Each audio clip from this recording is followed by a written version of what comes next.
take a short.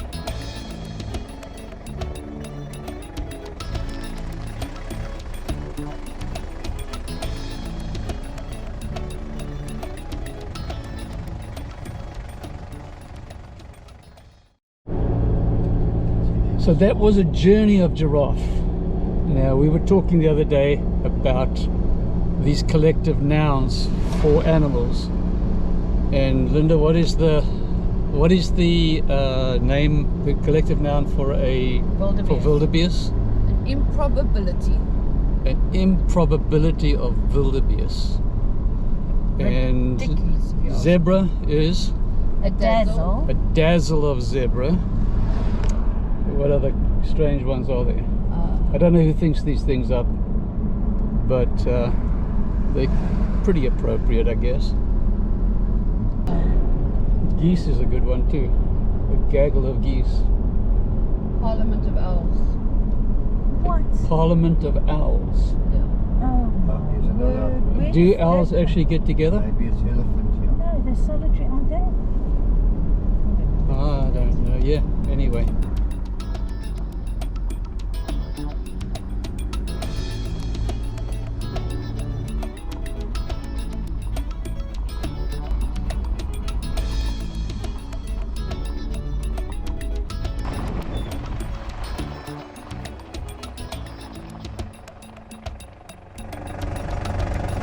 So you would have a rhino midden. Now, we have referred to these in previous episodes as latrines. So what is a midden and what is a latrine? Well, a latrine is just the words that, or the terminology that I have grown up with. That it was always called a rhino latrine by those who went before me, and that's all I ever knew. But we have since learned the correct terminology is a midden, and so rhino midden it is. So yeah, there's just a little bit of information. And you can't see it here, so I'm going to take a different camera, but I want to show you a few dung beetles who are cashing in on the midden.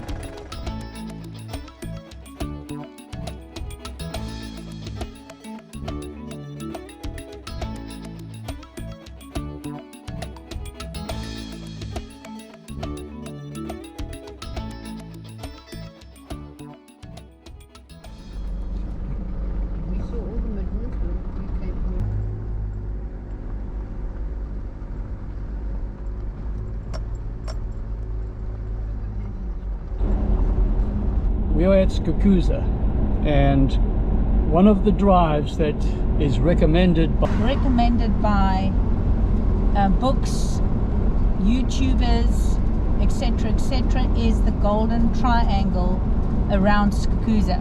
They claim that you can see the Big Five in one day. So we are driving this. It's now premium viewing time. It's evening. Late afternoon, evening, and we are now driving the Golden Triangle for the second time. And testing it out, right? I'm testing their theory, basically. And seeing if this could be a contender for one of the best drives in Kruger. So here it is, the Golden Triangle. What did we see this morning? We saw elephant. Yeah, this morning we saw... Of the Big Five, we only saw elephant, right? And we saw buffalo when we started. Oh, that's right. We saw buffalo. Buffalo right and near elephant. Skukuza.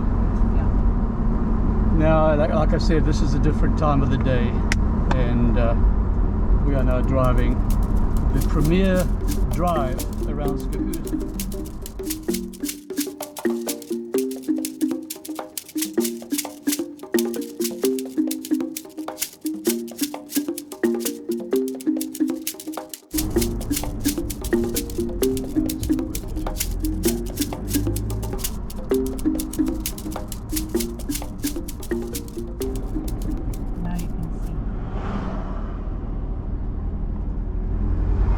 So as you can see, it's now around 4 o'clock, but one of the things about this road is that there's a lot of traffic on it. And one of the biggest downers, I would say, is that traffic on the road. Right? And, yeah, and if there's a sighting, then it's Most a likely feeding frenzy. crabs, yeah. But it's still a road, and we're in the bush, and it's actually beautiful down here.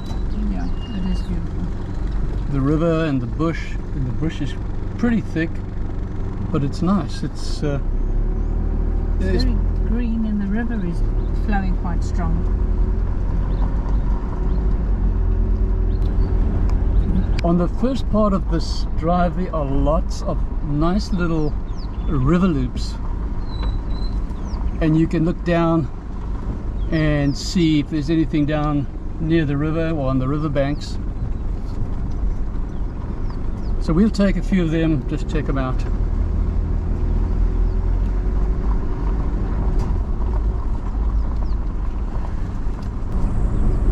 There's a lot of acacia thorn trees on this section, and it's pretty thick. Yeah, you can't really see through it. You'd have to It's see. difficult. You'd have to see something walking Yes, out of it. to. Or right next to the road. Yeah.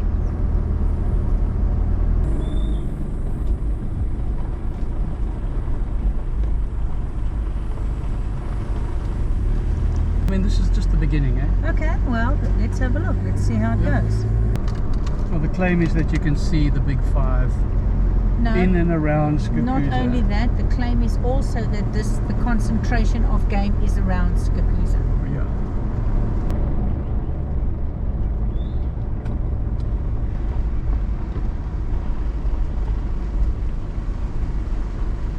You get a nice view of the riverbed from these little loops, but we're really seeing nothing in the riverbed at this point in time.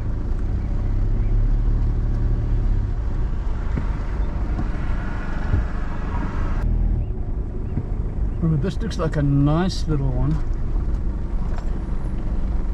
Bit of a steep. This looks like a very interesting little loop here. Wow, the water's nice. And it's flowing quite strong, eh? Just careful, there's a dunga down there. Yeah. But still, I don't see a single animal down here. I don't even see a crocodile.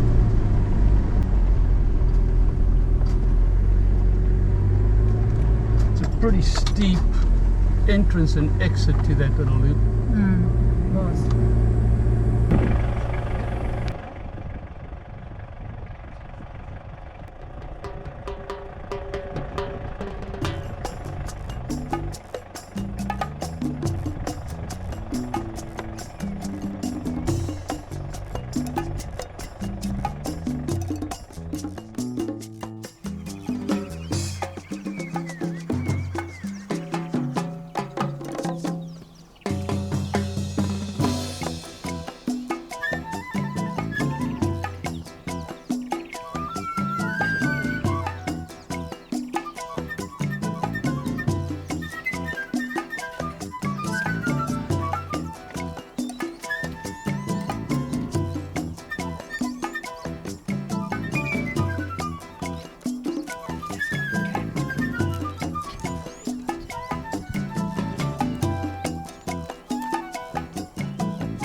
his prize.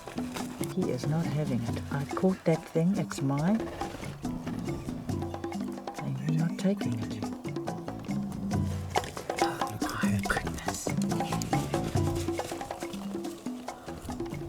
And that's the end of that. That's that. He's got the prey. And he's got it.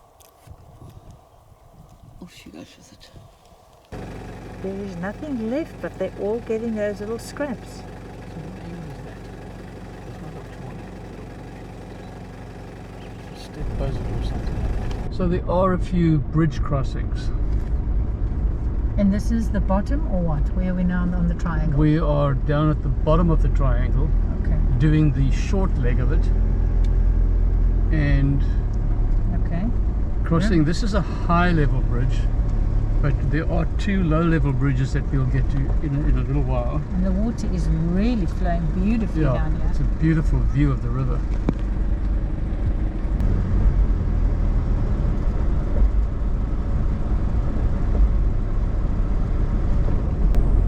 The bush opens up a little bit here on the short leg. Actually, it's very nice. It's Yeah. very much more savanna. We've got a little bit of a herd of impala here on the left. We had some pigs back there, but the grass is nice and green. Look, Yeah. they are grazing on this grazing here, so- fresh green although grass. it was thick where we saw the buffalo, there were open spaces, and that section does have potential. But look at this. This is thick. This is thick, and the tree was pushed down by an elephant. Yeah. So this is, we're back to the big, thick bush again. We found this little road that goes off into the bush.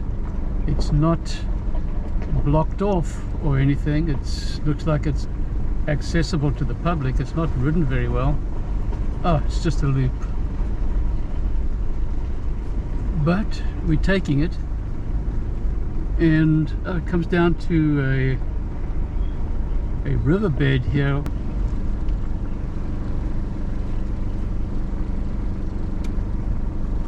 I mean, very nice. If there was game here, you could view it privately, because nobody's using this road. I don't know if there's water this side. I can't see our side. There's nothing on the other side bank. But it's very pretty. Anyway, that was interesting. Mm-hmm. It's a thick forest.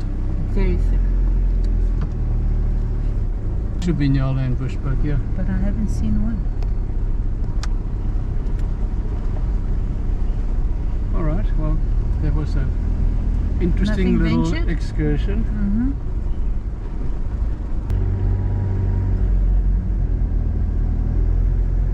The Mutlumvuvi River. It's quite a bit of water there. There's But water that's down not- there, but that's the Sand River. Yeah, just go. Hang on. This is a tributary of the Sand River. That on the other side is the Sand River, and this little river is going into that, which obviously there's no water in there now.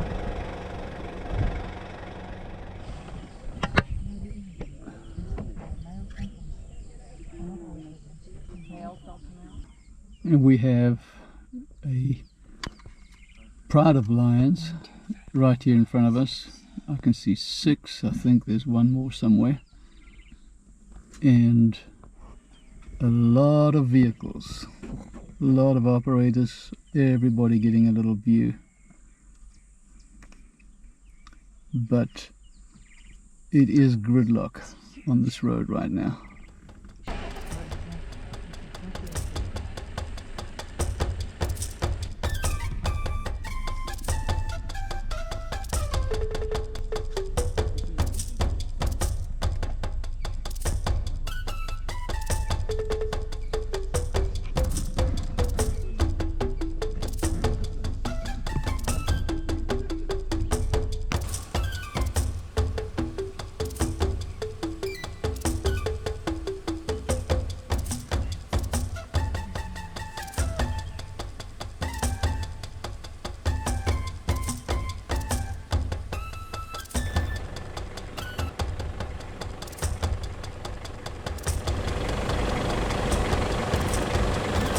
she's doing or where she's going.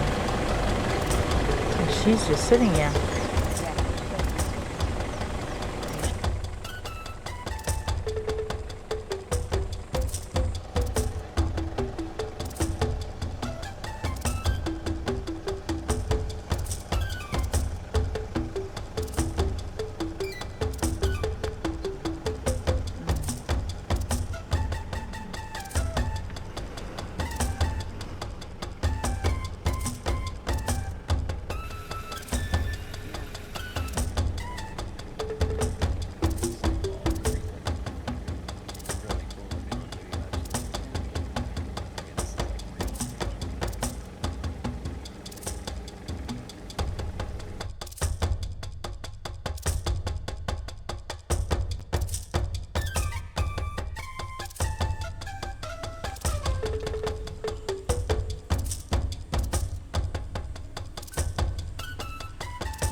Literally walking in front of us, all of them.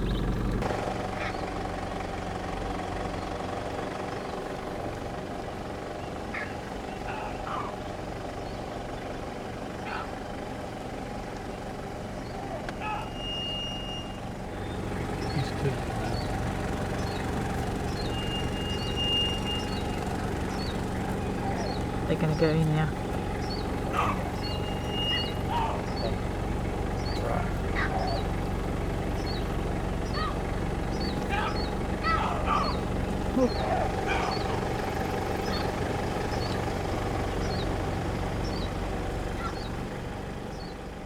They're going to go down here.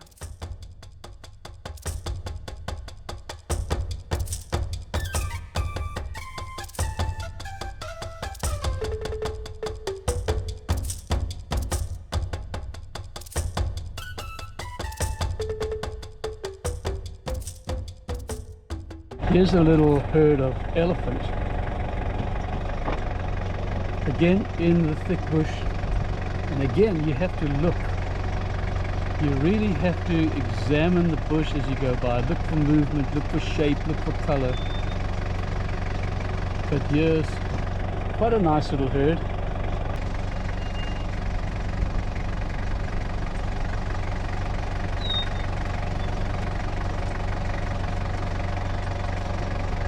We may have seen them better if we had been here a little earlier, so we may have been a little bit too late for a better viewing of this. But here's one closer to the road. Let me see if I can show you.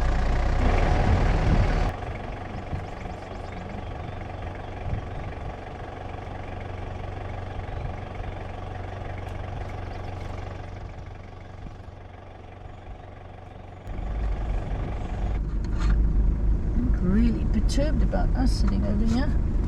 We'll just move up slowly. Yeah, to see how quickly it will. I love seeing giraffe in the road. I've said that before. But they are so elegant.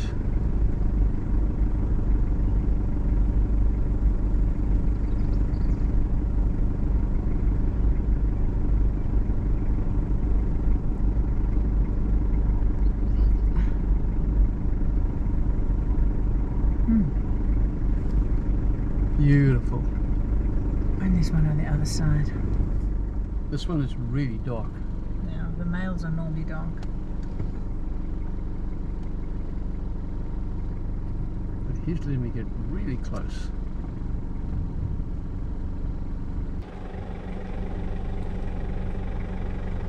That is And awesome. he's eating the thorn tree leaves.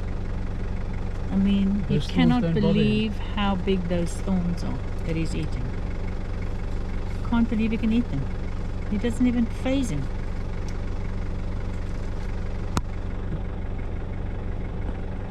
On both sides of the road it's thick. But if you look into the bush, you can actually see a little way and you can actually spot animals. But like we said before, not easy game spotting in this thick bush.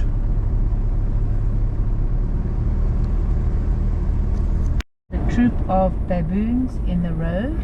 Ever-present baboons on this road. Oh, and there's lots of them. That is one thing you are guaranteed to see on this Golden Triangle. That's monkeys and baboons. And we almost always see baboons right here. Yeah. This one here is just fast asleep. Yeah, Look at him. Fast asleep.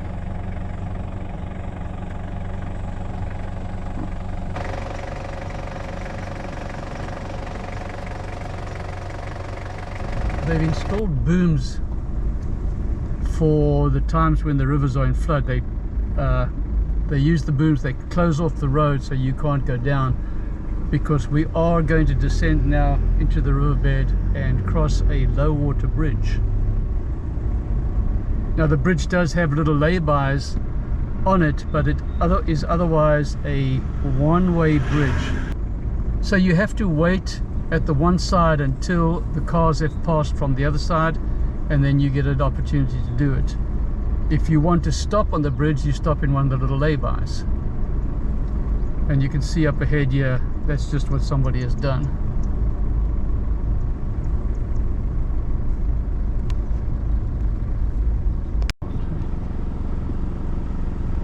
Okay, now.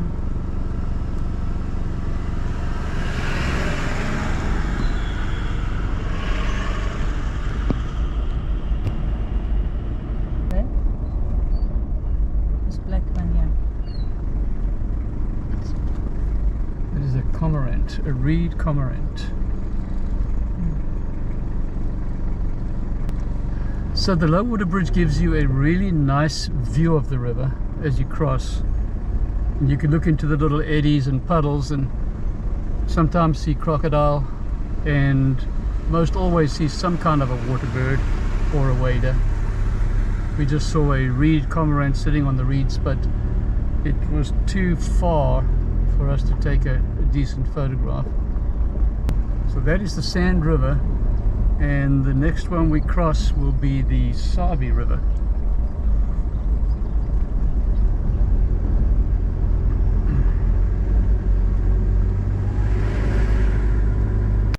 On the right you can see the Shalati Resort. It is the old train that used to come into Skukuza, and they have turned it into a luxury resort, which is really beautiful.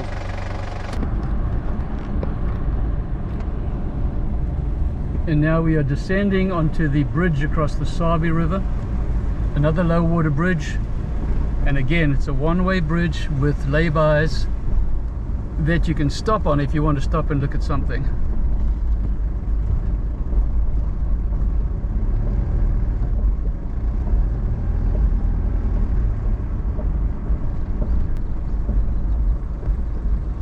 And I'm going to pull over into this lay-by because I want to give you one more view of the Shalati Resort from the bridge.